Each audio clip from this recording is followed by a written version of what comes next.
27 साल से गुजरात में सत्ता में भाजपा सरकार है।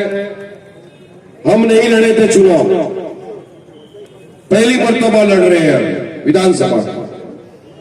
आज से 1.25 से 1.5 साल पहले जब हमारे सदर बैरिस्टर असदुद्दीन ओवैसी साहब ने गुजरात में कॉर्पोरेशन चुनाव लड़ने का फैसला किया, वक्त बहुत कम था हमारे पास, 40 दिन का समय था। चुनाव सामने, कोई पार्टी की यहाँ पे बॉडी नहीं थी, लोकल लेवल पे हमारे पास कोई ऐसी बॉडी नहीं थी कि जो चुनाव हम घोषित करते हुए हमारे साथ रहे। मगर अल्लाह सुब्हानहू तआला का करम देखिए, हम आए गुजरात में, 40 दिन में प्रेसिडेंट भी मिल गए साबिर काबलीवाला साहब, बॉडी भी तैयार हो गई। हमने तकरीबन 38 लोगों को टिकट दिया गुजरात से कॉर्पोरेशन चुनाव लड़ने के लिए, जिसमें 40 दिन की मेहनत में 38 में से मजलिस को 27 जगह पे कामयाबी मिली है, आपकी दुआओं का नतीजा। 27 जगहों पर मजलिस इत्तेहादुल मुस्लिमीन को कामयाबी मिली गुजरात से, जिसमें 7 जगहों पर हमारे नॉन मुस्लिम हिंदू भाई बहन भी जीते। ये साफ दर्शाता है कि मजलिस से बड़ा सेक्युलर कौन हो सकता है।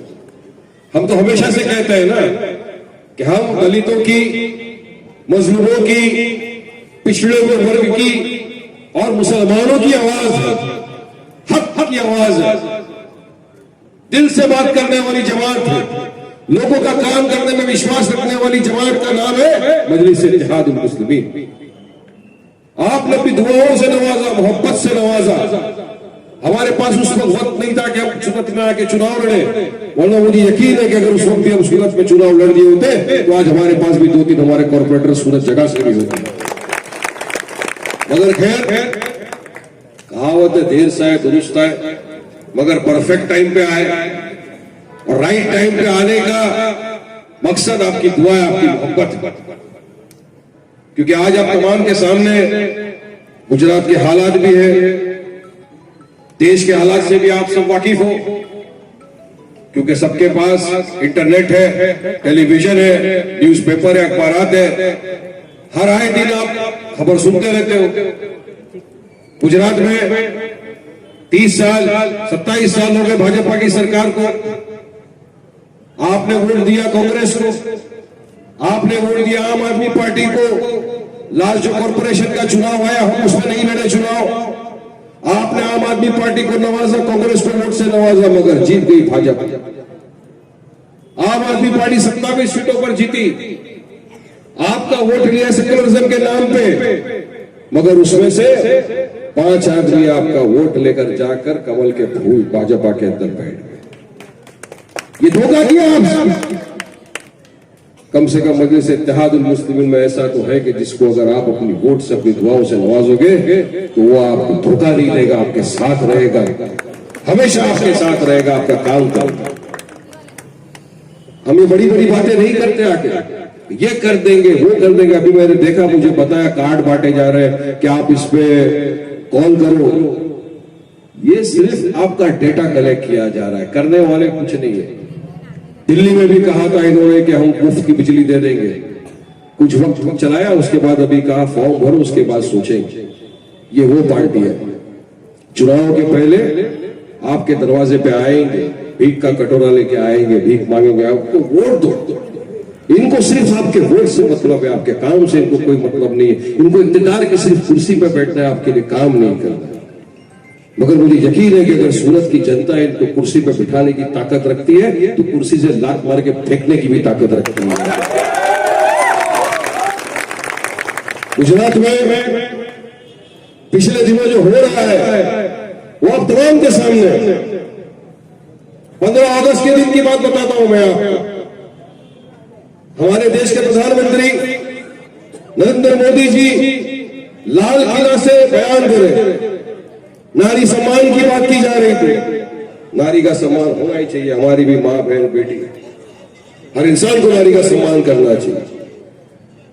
नारी सम्मान की बात करने वाले प्रधानमंत्री लाल किला से ये भूल गए उसी दिन हमारे अपने देश की गुजरात की बेटी बिल्किस बानो, जिसका 2002 में बलात्कार किया था, दरिंदों ने उसकी मां का बलात्कार किया, बिल्किस बानो की मां का कत्ल किया, बिल्किस बानो की बहन का बलात्कार किया, कत्ल किया, बिल्किस बानो की 3 साल की बच्ची को लेकर सर उसका फोड़ा पत्थर पे उसको मार दिया।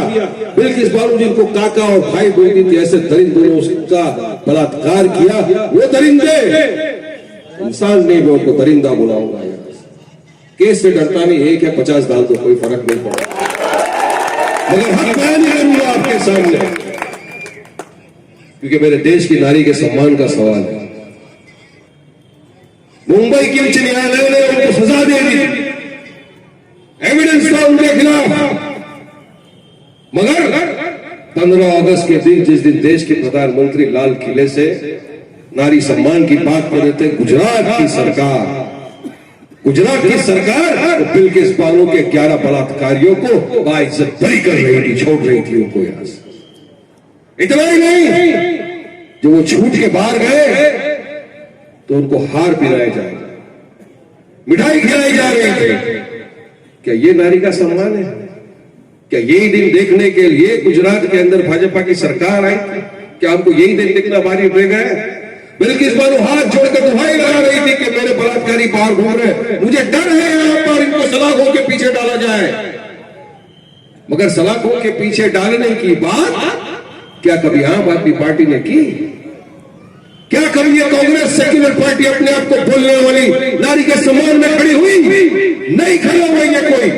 अगर उस वक्त अगर हक की लड़ाई के लिए, नारी सम्मान के लिए, बिल्किस बानो के कातिलों को फिर से जेल में डालने के लिए गुहार को लगाया, तो कोई और नहीं था, आपका मेरा कायद बैरिस्टर सदुद्दीन ओवैसी। आपकी लड़ाई लड़ गए ना। हम तो आए हैं गुजरात में, ना असद साहब को नेता बनने का शौक है, ना मुझे लीडर बनना है। हम तो आए हैं सूरत में, गुजरात में, ताकि आपके यहां से लीडरशिप तैयार करें, आपके अपने लिंबायत से लोगों को जिता कर एवान असेंबली में भेजे, ऐसी जगह जाए वो लोग ऐसा आवाज बुलंद करे कि फिर से अगर कोई दरिंदा बिल्किस बानो जैसा बलात्कारी अगर कोई बाहर आता है तो उसको कॉलर पकड़ के अंदर डालने की ताकत रखे। ऐसा शख्स पैदा करना है। अब यह लीडरशिप तैयार करने आए तो हमको बी टीम, सी टीम, अरे सुन लो, ए से लेके जेड तक भी आप हमको बता दोगे ना, कोई फर्क नहीं पड़ता, कोई फर्क ही नहीं पड़ता। यहां से बोला, यहां से सुना, खल्ली वल्ली खटा, कुछ नहीं फर्क पड़ता। हर बार चुनाव लड़ेंगे ये, हारेंगे ये, और ना मजलिस आई ना, मजलिस की वजह से। अरे हम कहां लड़े चुनाव? बताओ, ये 27 साल में चुनाव नहीं लड़े, क्यों भाजपा सत्ता में बैठ गए? अरे आप में ताकत नहीं है, आपकी नपुंसकता की वजह से भाजपा सत्ता में बैठी है, और जिसका खामियाजा पूरा गुजरात भुगत रहा है। गुजरात की आवाम को भुगतना पड़ रहा है इसका खामियाजा। ये सोचो मेरे दोस्तों, बुजुर्गों, अजीज साथियों, क्या क्यों गुजरात में नौबत आई? मुझे किसी ने बताया, डांडिया राज चला था, नवरात्रि गरबा, उसमें अहमदाबाद में भी, आपके सूरत शहर की भी बात मुझे पता चली कि यहाँ पर बाउंसर्स थे, जैसे बाउंसर्स होते हैं, सिक्योरिटी होती है, इनको रखा था। नहीं जाते हम तो, बिन बुलाए तो मेहमान कहीं जाना भी नहीं चाहिए, और डांडिया में तो जाना भी नहीं चाहिए, मेरा तो ये मानना है। लेकिन फिर भी बाउंसर थे, काम था, रोजी रोटी का सवाल था। उनको बजरंग दल वालों ने पकड़ के मारा, क्योंकि बोले तुम मुसलमान है, तुम आया कैसा है? कौन आवाज कर रहा है? कोई गया उनके लिए लड़ने के? कोई नहीं गया। गया तो आपका अपना बच्चा ही यहां बैठा हुआ है, वसीम कुरैशी, ये गया उनकी लड़ाई लड़ने, ये गया पुलिस स्टेशन, ये गया उनको मिलने के लिए। हालांकि ना एमएलए है ना कॉर्पोरेटर है, मगर फिर भी जिंदादिली का सबूत दिया कि नहीं, अगर बेइंसाफी किसी के साथ हो रही है तो मैं जाऊंगा। वारिस भाई, कायदा कानून अपने हाथ में लेने का किसी को अधिकार नहीं। अरे आपको लगता है कि इसने गलत किया ना तो पुलिस स्टेशन है? कोर्ट कचहरी है, जाओ केस बुक करो, पुलिस आएगी, जो होगा फैसला अदालत का हम सब मानेंगे। मगर आपको किसने अधिकार दिया कि आप उसको जाके मारो वहां पर? मगर नहीं, बोली है तो मुमकिन है, ये भी हो रहा है यार। अहमदाबाद में भी हुआ, आपने हमने तमाम ने देखा कि किस दरिंदगी के साथ खेड़ा के पास कुछ बच्चे चले गए नवरात्रि में, जो नहीं जाना चाहिए था उनको, गए वहां, पुलिस ने पकड़ा, उनको लेकर आया गया ओपन मैदान में लाकर सलिए से बांधकर भीड़ इकट्ठा की गई। भीड़ इकट्ठा करने के बाद उसको वो मारा गया और लोग नारे लगाते रहे जय श्री राम के, तालियां बजती रही, तालियां बजती। तो क्या हमारे देश में आज एक मुसलमान की ये इज्जत रह गई? कुत्ते से बदतर इज्जत तुमने करके रख दिया है हमारे मुसलमान भाई की। सरेआम रास्ते में बीच चौराहे पे मारा जा रहा है उसको, आवाज उठाने वाला कोई नहीं। मगर उस वक्त उनके लिए भी अगर कोई खड़ा हुआ जिसने बेबाकी से आवाज बुलंद की, चाहे टीवी पर हो चाहे पब्लिक स्पेस पर हो, हर तरफ, तो कोई और नहीं था, आपका मेरा सदर बैरिस्टर असदुद्दीन ओवैसी। हर मरतबा जहां जहां हक की बात आई, असद ओवैसी हमारे लिए खड़े हुए। तो हम क्या चाहते हैं कि क्यों हम ऐसी पार्टी को वोट न दें जो जीत कर आए और हमारे लिए लड़े? चुनाव का मकसद क्या है कि हम ऐसे नुमाइंदे को जिताए कि जिस आप जाए असेंबली के अंदर और हमारे तरफ से हमारे हक की बात करें, हक के माफिक लड़े जाकर, डर पोक के माफिक नहीं। एक शेर को जिताओ 10 गिदड़ की जगह, ये भी याद रखना। एक शेर पुकार होकर जाएगा, बराबरी से लड़ेगा। आपने देखा, आपने गुजरात में इतने बरसों से जिता के भेजा है ना लोगों को, क्या कर रहे हैं जाके बताइए? कोई हक बयानी नहीं कर सकता, सबको डर है। हाई कमांड क्या बोलेगा, हाई कमांड से फैसला आ जाएगा, हाई कमांड से ऑर्डर आ जाएगा। मगर मजलिस का हाई कमांड अल्लाह सुब्हानहू व तआला है। हमको जो भी है हम जवाबदार अल्लाह सुब्हानहू व तआला के। अगर ये आवाम ने भरोसा कर हमको वोट दिया, हमको दुआओं से नवाजा, हमको जीता कर हमारे असेंबली में भेजा, तो मजलिस के हर एक जिम्मेदार की, हर एक इंसान की ये जवाबदारी बनती है कि वो जाए और हक बयान नहीं करे, और जहां जहां पे इंसाफी होती है वो खत्म करे, इंसाफ की लड़ाई लड़े जाकर वहां पे। ये मजलिस का काम है। तो क्या आप ऐसे नुमाइंदों को नहीं जिताना चाहते अपने यहाँ सूरत हल्के से? है आपके पास लिबायत से भी आज हमने डिक्लेयर किया है, ऐसा मर्द मुजाहिद है जो आपकी आवाज बनेगा, आपके एरिया के काम करेगा, आपके मसला मसाइल के ऊपर काम करेगा। है हमारे पास ऐसे, लेकिन आपको हमारा साथ देना होगा, वरना आने वाले दिनों में पता नहीं क्या हो सकता है। क्योंकि भाजपा, आरएसएस, विश्व हिंदू परिषद ने एक तरीके से पूरी तरह मुसलमानों के खिलाफ एक जंग सी छेड़ दी। आप तमाम देख रहे हो, मेरी माँ बहनें यहाँ बैठी है हिजाब पहनकर, वर्षों से हिजाब पहना जा रहा है, 1400 साल से पहले से हिजाब हम पहनते आ रहे हैं। स्कूल कॉलेज में हमारी बच्चियां हिजाब पहनकर जा रही है, किसी को तकलीफ नहीं। हिजाब पहनने से क्या कोई नेशनल सिक्योरिटी का थ्रेट होता होगा? क्या नहीं। मगर ये भाजपा सरकार सत्ता में आई, कर्नाटका में इन्होंने स्टार्ट किया कि नहीं, ये बच्ची हिजाब पहनकर स्कूल कॉलेज में नहीं जा सकती। क्यों नहीं जाएगी? किसी के बाप का राज है क्या? मेरी मर्जी। अल्लाह सुब्हानहू व तआला ने कुरान मजीद में फरमाया, अपने हुजूर के हुजूर फरमाओ अपनी बेटियों, ताकीद करो कि वो अपने आप को ढाके। और हिजाब पहना हमारा रिलीजन का एसेंशियल प्रैक्टिस है, एक हिस्सा है हमारे रिलीजन। और अगर मेरी बच्ची, मेरी बेटी बहन चाहती है कि वो हिजाब पहने, तो आप कौन होते हैं रोकने वाले उसको पहनने को उसको? मगर नहीं, वहां रोका गया। केस चला कर्नाटका की हाई कोर्ट ने, आपको पता है, जजमेंट दे दिया कि हिजाब पहनकर नहीं जाने देंगे। उसके खिलाफ लड़कियों ने फाइल किया केस सुप्रीम कोर्ट को। अभी 2 दिन पहले सुप्रीम कोर्ट के 2 जजेस का फैसला अलग अलग आया। एक जो जज थे जस्टिस धुलिया साहब, उन्होंने कहा कि हिजाब आपका फ्रीडम ऑफ चॉइस है, संविधान का एक हिस्सा है, फंडामेंटल राइट है। अगर जो बच्ची चाहे हिजाब पहनना, वो हिजाब पहनकर जा सकती है। दूसरे जज साहब की मुख्तलिफ राय आई। अब मैटर चीफ जस्टिस के पास गया है, सुप्रीम कोर्ट उसकी सुनवाई करेगा, आगे बड़ा बेंच और फैसला देगा। मेरा बोलना ही है कि हम तो किसी का ऑब्जेक्शन नहीं लेते। अगर हमारा सरदार भाई सर पर पगड़ी बांधकर स्कूल में जाना चाहे जाए, हमको कोई आपत्ति, कोई ऑब्जेक्शन नहीं है। अगर हमारी हिंदू बहन सर पे टीका लगा के मंगलसूत्र पहन के जाना चाहती स्कूल कॉलेज में जाए, हम तो कभी आपत्ति नहीं उठाते। तो फिर क्यों? अगर हमारी बच्ची हमारी बेटी जाना चाहती है हिजाब पहनकर स्कूल कॉलेज में, तो आपको क्या आपत्ति? अरे हम भी चाहते हैं ना, मोदी जी बोलते हैं बेटी बचाओ बेटी पढ़ाओ। कैसा पढ़ेगी बेटी? आप तो पढ़ने नहीं दे रहे हो बच्चियों को हमारी। ये कर्नाटका से शुरू हुआ था, मगर भूलना मत कि कहीं भी जा सकता था, गुजरात तक भी आ सकती है हर बार। एक होना जरूरी है। अरे हिजाब क्यों नहीं पहनेंगे? आप तो चाहते हैं कि हमारी बेटी के सर पर हिजाब हो, एक हाथ में कुरान हो, एक हाथ में कंप्यूटर हो, पढ़े लिखे देश का नाम रोशन करे, एक बड़ी लॉयर बने, इंजीनियर बने, डॉक्टर बने, और एक दिन इंशाअल्लाह ताला हमारे भारत देश की प्रधानमंत्री भी बने होंगे। बन सकती है, क्यों नहीं बन सकती हमारी बेटी? अब बनेगी इंशाअल्लाह ताला। मुझे अल्लाह की जात से बिल्कुल यकीन है, उम्मीद है कि एक दिन हमारी बेटी भी हिंदुस्तान की प्रधानमंत्री बनेगी। अरे इंटरनेशनल बॉक्सिंग के अंदर अलाउड करते हैं हिजाब पहनना लड़कियों को, बास्केटबॉल खेलने में अलाउड है, मगर नहीं, यहां पर नहीं। अब कौन लड़ेगा बच्चों की तरफ से? अगर बच्चों की तरफ से, हिजाब की तरफ से बात किया, तो ये जो सेक्युलर पार्टी को ऐसा लगता है कि हमारे वोट चले जाएंगे, इनके जो नॉन मुस्लिम वोट है, जो सेक्युलर वोट है, वो चले जाएंगे, तो ये खामोशी इख्तियार करके बैठेंगे।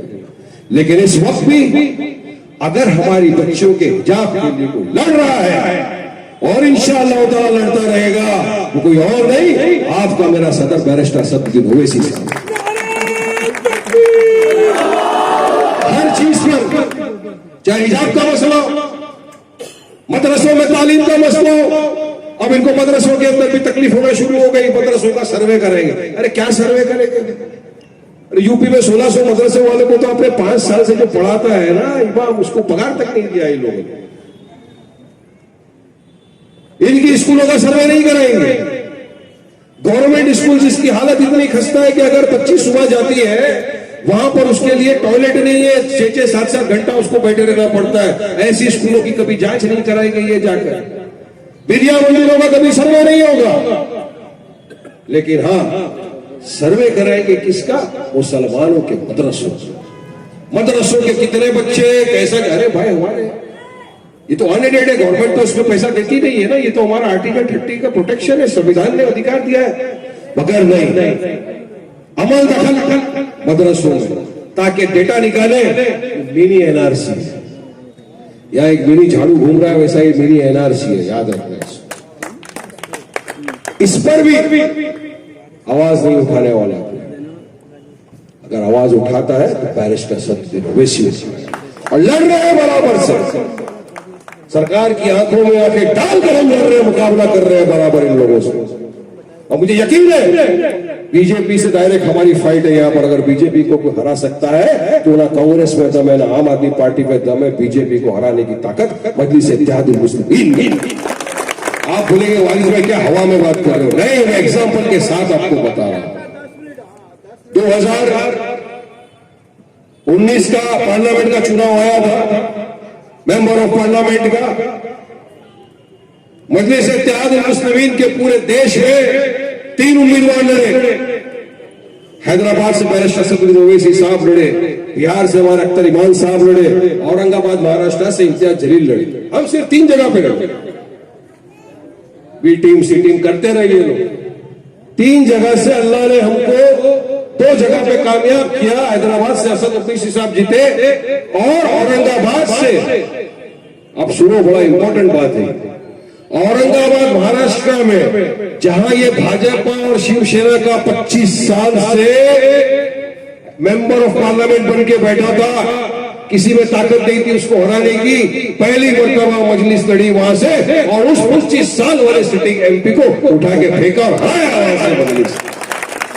ये है मजलिस की ताकत।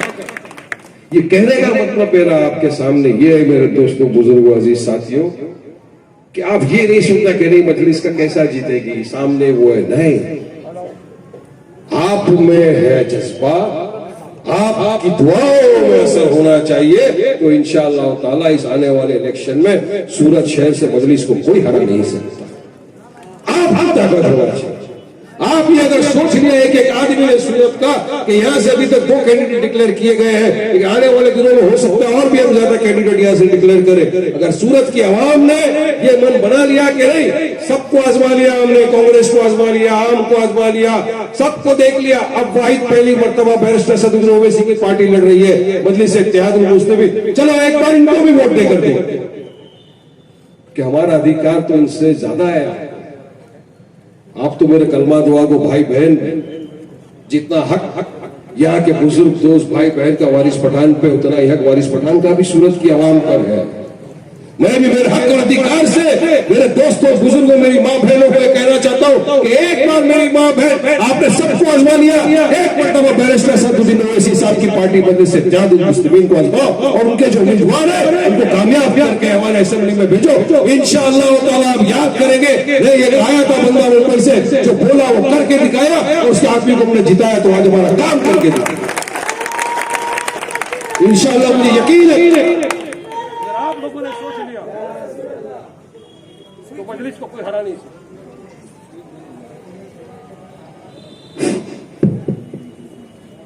मुझे यकीन है अभी तो शुरुआत हुई है, सूरत में चुनाव का हमने बिगुल बजा दिया। अब इंशाअल्लाह ताला आगे आने वाले दिनों में आपके बीच में हमारे पार्टी के सदर बैरिस्टर सदुद्दीन ओवैसी साहब भी आएंगे।